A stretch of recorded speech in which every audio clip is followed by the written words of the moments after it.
Hi everybody, so how many tracks or individual patterns or sounds does it take to make a complete song on a syntakt or any machine you want?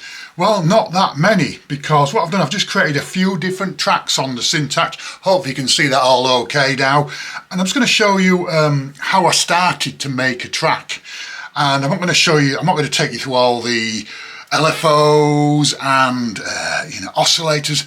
I'm just going to show you it's not complicated. Making music should not be complicated. So here we go. So let me just have a quick look here. So on the syntakt, for example, you've got purple mutes. Purple mutes means if it's a red light, if it's a purple on, sound's coming out. If it's muted, it's completely blank. You can see that as well. So let me just start off by just showing you how little sound you need. You don't need 25 layers, unless you want 25 layers. Let me just show you. So I'm just going to press play on here, and we're just going to show you how easy it is. Let's just get on with it, as I say. So all I've got playing there effectively is number 5, which is the bass, and I'm going to add a hi-hat. So hopefully you can hear all that playing. I think I've got it loud enough on here now. Yeah, sure I've got loud enough, to be honest. Now number 2 and number 3, no sounds on them at all. So I've got a bass and a hi-hat. Let me just add another kick drum to it. So we're only at 2 sounds, and it's beginning to sound interesting. This could be the start of your track. Now I've got a kick there, but it could be a bass, or it could even be a clap. Nothing on number 10, nothing on number 12. And then really, let's just add a couple of kicks.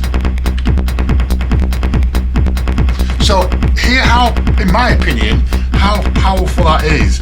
After literally 1, 2, 3, 4 sounds. I've got 4 sounds, and they're just standard patches on the syntakt. When you buy it, they come with them. And let's just do one more. Can't really hear that, but it does add into it. Let's just take it out. I'll leave that number 1 in. Hopefully you can see that. And let's go add some more sounds in. Now, so you could actually have that as the starter of your track, and then you could actually have that developing into more things. I think the hi-hat's great. One thing I love about the hi-hat is you can either have the hi-hat on the 3 and the 7, or you could just go absolutely crazy and go. So that's another quick tip, but I think you probably know that already. And I just think that sometimes we overcomplicate things. And let's go again. So you've probably got maybe a minute's full track with just 5 sounds. I just want to show you how easy it is to make music and just enjoy the process. I would just get, a digitakt or a syntakt or any sampler you want. I mean, I'm not sponsored by them, so anything you want. It's just the fact that I have, this machine. Let's just take that out. Now, on number 1, there is a sound on number 1. Yeah, there is. Should we change that? This is completely live. Well, hey, let's just change that sound. And let's just see what else there is on number 1 to play on on track number 1. This could be dodgy. Well, that's not bad.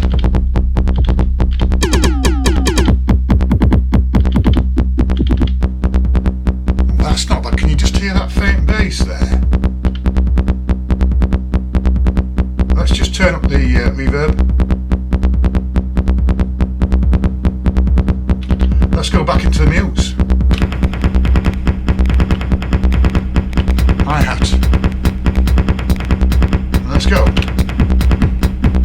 So I've changed number 1, track or pattern, or whatever you want to call it, and it's just great because we've got a sound all from a standard bass. Do you want to look at? I don't know if I showed you the standard bass. Let's just come out of it, and there on the standard bass there, I've got 1, 2, 3, 4, 5, 6, 7, 8 trigs. In other words, 8 presses of buttons on there. So really, in fairness, there's not a lot going on, but it sounds good. Let's add some reverb. One thing I like doing on this, I'll show you quickly now. I'm not going to go into this much detail, but if you press function and LFO, find the pan on here. Hopefully you can see it. Just find the pan. If I can find the pan somewhere. So you got the pan there. And let's just pan it a bit. Doesn't that sound so different? Hopefully you can hear that in the recording. I'm sure you can. Change the waveform. That's more left and right now. Let's come out of it.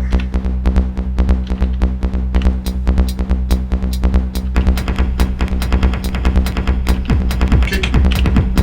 And that number one is the bass. I'm going to play with number one again. It says. What can we have for that? Let's just change it. And that's getting even more tension and build up into it.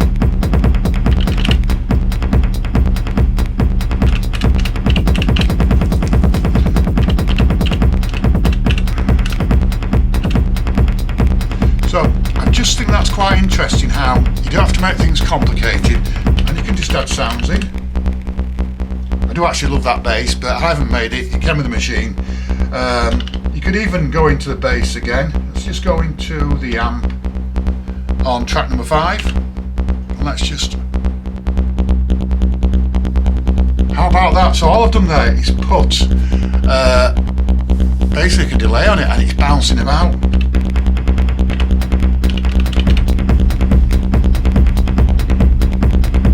So to me that is just a load of fun that I've had with effectively 5 beats or 5 sounds. I actually quite like that kick now actually. It's probably killing the kick on number 9, but so what, it just sounds a lot better I think.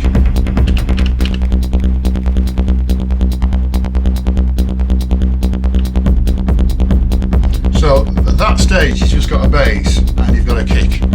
And you could fill a dance floor with that, so I say, but we won't. And there we go, just a very, very quick overview of how I approach making music, and this music shouldn't be complicated. And hopefully enjoy it, and I'm going to dance out. See you.